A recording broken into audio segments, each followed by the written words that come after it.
कश्मीर की वादियों में जहां हर सुबह बर्फ से ढकी चोटियों पर सूरज की पहली किरणें उतरती हैं, वहीं बसा है एक छोटा सा गांव हपटनार। यह गांव पहाड़ों की गोद में छुपा हुआ अपनी सादगी और प्राकृतिक सुंदरता के लिए जाना जाता है। यहाँ की हवाओं में एक अलग ही ताजगी है और हर कोना किसी कहानी को बयां करता है। इसी गांव की मिट्टी में पला बढ़ा था सैयद आदिल हुसैन शाह। बचपन से ही आदिल का रिश्ता इस धरती से गहरा था। खेतों की मिट्टी में खेलना, गांव के रास्तों पर दौड़ना और हर त्योहार में पूरे दिल से शामिल होना, यही उसकी पहचान थी। आदिल के लिए यह गांव सिर्फ एक जगह नहीं, बल्कि उसकी आत्मा का हिस्सा था। आदिल के चेहरे पर हमेशा एक मासूम मुस्कान रहती थी, जो हर किसी का दिल जीत लेती थी। उसके दोस्त कहते थे कि आदिल के साथ वक्त बिताना किसी त्योहार जैसा लगता था। हंसी, मस्ती और अपनापन। वह हर किसी की मदद के लिए तैयार रहता, चाहे कोई छोटा बच्चा हो या बुजुर्ग। उसकी नेकी और सच्चाई ने उसे गांव का चहेता बना दिया था। आदिल की आंखों में कश्मीर की वादियों जैसी गहराई और सुंदरता थी। उसकी नजरों में अपने गांव के लिए सपने थे, विकास, शांति और खुशहाली के। वह अक्सर पहाड़ों की ओर देखता और सोचता कि एक दिन उसका गांव भी पूरे देश में जाना जाएगा। उसकी आंखों में उम्मीद की चमक थी और दिल में अपने लोगों के लिए प्यार। आदिल की जिंदगी सादगी से भरी थी। मिट्टी के घर, लकड़ी की खिड़कियां और रात को तेल के दिए की रोशनी में पढ़ाई करना, यही उसकी दुनिया थी। लेकिन उसके सपने बहुत बड़े थे।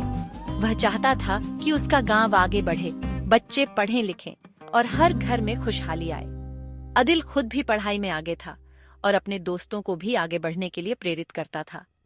आदिल की कहानी कश्मीर के हर युवा की कहानी जैसी थी, सपनों से भरी, चुनौतियों से जूझती, लेकिन उम्मीद से कभी हार न मानने वाली। वह अपने दोस्तों के साथ क्रिकेट खेलता, गांव की गलियों में घूमता और हर किसी के सुख दुख में साथ देता।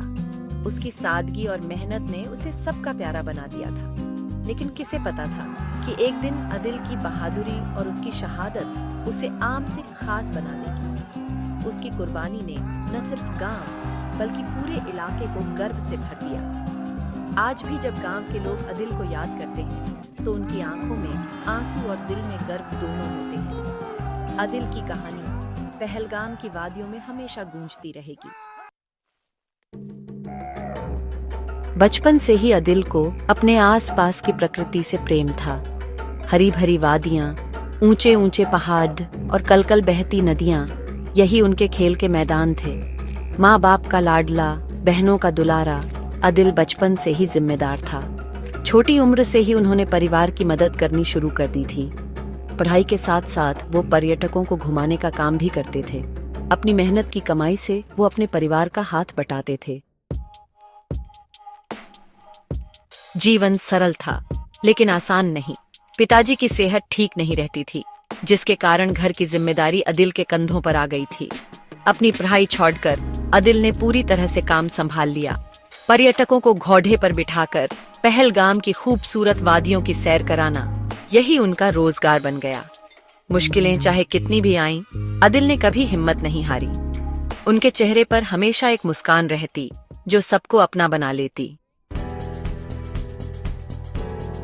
आदिल सिर्फ अपने लिए नहीं, बल्कि पूरे गांव और समाज के लिए जीते थे। उनका दिल बहुत बड़ा था, हर किसी की मदद करने को हमेशा तैयार। जब भी किसी को जरूरत होती, आदिल सबसे पहले पहुंचते। चाहे किसी बुजुर्ग को दवा दिलानी हो, बच्चों को पढ़ाना हो या गांव में कोई समस्या सुलझानी हो, आदिल हमेशा आगे रहते। उनके लिए दूसरों की खुशी ही सबसे बड़ी खुशी थी। आदिल के मन में अपने परिवार के लिए अनगिनत सपने थे। वो चाहता था कि उसके माता पिता हमेशा खुश रहे, बहनों की शादी धूमधाम से हो और घर में कभी किसी चीज की कमी न हो। हर शाम जब वो घर लौटता, तो अपने परिवार के साथ बिताए पल उसकी थकान मिटा देते। उसकी बहनों की मुस्कान उसके लिए सबसे कीमती थी। वो चाहता था कि उनकी शादी अच्छे घर में हो और वे हमेशा खुश रहे। बहनों के लिए वो हर छोटी बड़ी खुशी जुटाने की कोशिश करता। आदिल का एक और सपना था, अपने माँ बाप को हज पर भेजना। वो जानता था कि उनके लिए इससे बड़ा तोहफा कोई नहीं हो सकता। हर रोज वो यही दुआ करता कि एक दिन वो अपने माता पिता का ये सपना पूरा कर सके। आदिल का दिल अपने गांव के लिए भी धड़कता था। वो चाहता था कि उसका गांव तरक्की करे, यहाँ के बच्चों को अच्छी शिक्षा मिले और हर घर में खुशहाली आए। गांव के हर छोटे बड़े काम में वो बढ़ चढ़कर हिस्सा लेता। अदिल जानता था कि सपने सिर्फ सोचने से पूरे नहीं होते, उन्हें पूरा करने के लिए मेहनत करनी पड़ती है।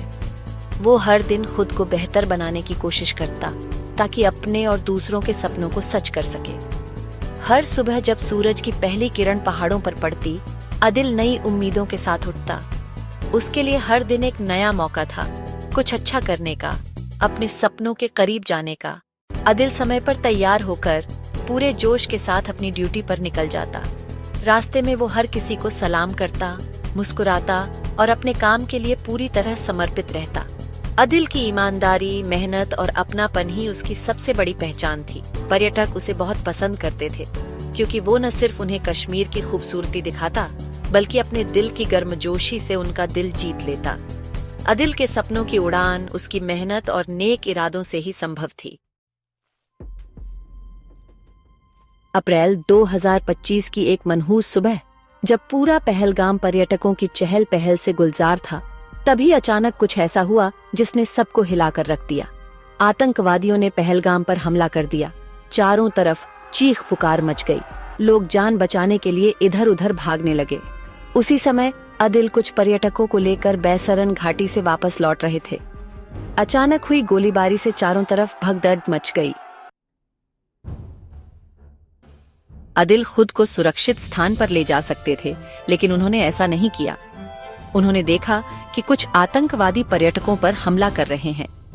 बिना अपनी जान की परवाह किए अदिल उन दरिंदों पर टूट पड़े। उन्होंने एक आतंकवादी से हथियार छीनने की कोशिश की, लेकिन इसी दौरान वो खुद गोली का शिकार हो गए। अदिल ने अपने प्राणों की आहुति देकर कई निर्दोष लोगों की जान बचाई। उनका बलिदान मानवता की मिसाल बन गया। अदिल की शहादत की खबर जंगल में आग की तरह पूरे कश्मीर में फैल गई। हर गली, हर नुक्कड़, हर घर में बस अदिल का ही नाम गूंज रहा था। लोग अपने अपने काम छोड़कर एक दूसरे से बस यही पूछ रहे थे, क्या ये सच है? क्या अदिल अब हमारे बीच नहीं रहा? पूरा कश्मीर गमगीन था, जैसे किसी ने पूरे वादी से रोशनी छीन ली हो। हर चेहरा उदास, हर आंख नम थी। हपटनार गांव तो मानो थम सा गया था। वहां की गलियों में सन्नाटा पसरा हुआ था, जैसे वक्त ने खुद को रोक लिया हो। दुकानों के शटर गिरे हुए थे, बच्चे खेलना भूल गए थे और हर कोई बस अदिल की यादों में खोया हुआ था। गांव के लोग एक दूसरे को गले लगाकर चुपचाप आंसू बहा रहे थे। अदिल के जनाजे में हजारों लोग शामिल हुए। दूर दूर से लोग आए, कुछ पैदल, कुछ गाड़ियों में। बस एक ही मकसद था, अदिल को आखिरी विदाई देना। जनाजे के साथ साथ लोगों की आंखों से आंसू बह रहे थे, लेकिन दिल में अदिल के लिए गर्व भी था। उनके परिवार का रो रो कर बुरा हाल था। माँ की सिसकियां पूरे गांव में गूंज रही थीं। पिता की आंखों में गहरा दर्द था और बहनों की चीखें हर किसी का दिल चीर रही थीं। माँ की ममता, पिता का साया और बहनों का भाई, सब कुछ एक झटके में छिन गया था। अदिल के जाने से उनके घर में एक खालीपन सा आ गया था, जिसे कोई भी भर नहीं सकता था। बहनों की आंखों में अपने भाई के लिए प्यार और गम दोनों साफ झलक रहे थे। वे एक दूसरे को थामे हुए थीं, जैसे अदिल की यादों को अपने दिल में समेटे रखना चाहती हों। लेकिन इस दुख की घड़ी में भी परिवार ने हिम्मत नहीं हारी। गांव के लोग, रिश्तेदार और दोस्त सब मिलकर परिवार को संभाल रहे थे। हर कोई एक दूसरे को दिलासा दे रहा था और अदिल की बहादुरी की बातें कर रहा था। अदिल के माता पिता की आंखों में आंसू जरूर थे, लेकिन उनके चेहरे पर अपने बेटे के लिए गर्व भी साफ झलक रहा था। उन्होंने अपने बेटे को देश के लिए कुर्बान होते देखा और यही सोचकर खुद को संभाल रहे थे कि अदिल ने एक बड़ा काम किया है। इस मुश्किल वक्त में गांव के हर धर्म, हर जाति के लोग एक साथ खड़े थे। सबने मिलकर दिखा दिया कि इंसानियत से बढ़कर कोई धर्म नहीं होता। अदिल की शहादत ने पूरे कश्मीर को एकजुट कर दिया और हर किसी के दिल में इंसानियत की लौ जला दी। आज अदिल की याद में सिर्फ आंसू ही नहीं, बल्कि गर्व और एकता की मिसाल भी कायम हो गई थी। अदिल की शहादत को पूरा देश सलाम कर रहा था। सरकार ने उनके परिवार को आर्थिक मदद का ऐलान किया। मुख्यमंत्री उमर अब्दुल्ला ने खुद उनके घर जाकर परिवार को सांत्वना दी। लेकिन अदिल की कहानी सिर्फ सरकारी घोषणाओं तक सीमित नहीं रहनी चाहिए। उनकी शहादत की कहानी हर भारतीय तक पहुंचनी चाहिए। अदिल ने साबित कर दिया कि कश्मीरियत आज भी जिंदा है। उनका बलिदान हमें याद दिलाता है कि इंसानियत ही सबसे बड़ा धर्म है। आज भले ही अदिल हमारे बीच नहीं है, लेकिन उनकी शहादत हमें हमेशा प्रेरित करती रहेगी। उन्होंने हमें सिखाया कि मुश्किल समय में दूसरों की मदद के लिए खुद को आगे बढ़ाना चाहिए। अदिल की कहानी हमें एकता और भाईचारे का संदेश देती है। हमें धर्म, जाति और क्षेत्रवाद से ऊपर उठकर एकजुट होकर रहना होगा। आइए हम सब मिलकर अदिल के सपनों को पूरा करें। एक ऐसा समाज बनाएं जहां इंसानियत हमेशा सर्वोच्च हो।